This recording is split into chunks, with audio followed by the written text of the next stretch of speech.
Eya Nakamura, un avortement forcé. Pour plus d'informations sur ce sujet, retrouvez-nous après le générique. Mais avant de commencer, n'oubliez pas de vous abonner et d'activer la cloche de notification pour ne pas manquer nos prochaines vidéos. Bon visionnage.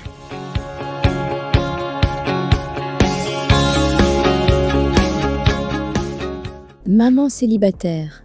On l'a dit arrogante, voire hautaine, quand elle ricane alors que Matt Pokora rafle un Energy Music Award sous son nez.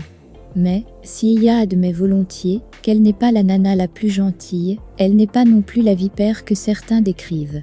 Cette carapace, cette distance à l'endroit des autres, la gamine d'Aulnay-sous-Bois a été obligée de l'adopter afin de résister aux coups cruels de la vie. Dès l'adolescence, celle dont célibataire, le père vit à l'étranger s'est retrouvé placé en foyer.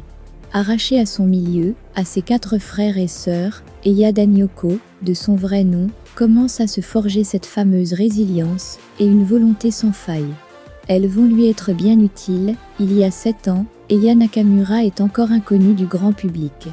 Or, à 20 ans, la jeune femme attend un heureux événement. Pas facile, alors que sa carrière débute à peine. Lors de ma première grossesse, je commençais à faire un peu de bruit, se souvient Eya dans les colonnes du Monde, avant de dévoiler le conseil hallucinant que lui auraient alors prodigué des membres de son entourage professionnel musical. On m'a dit que, si je voulais vraiment être chanteuse, il fallait que j'avorte. J'ai refusé.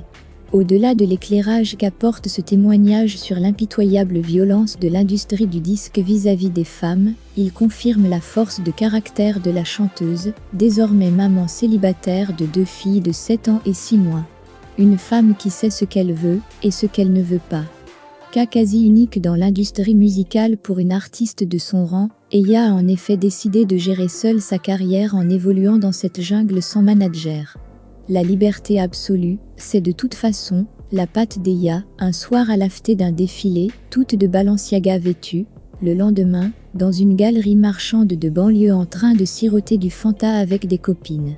Et, chevillée au corps, la fierté de n'obéir qu'à elle-même, en montrant que l'on peut être tout à la fois une mère, une femme et une immense artiste.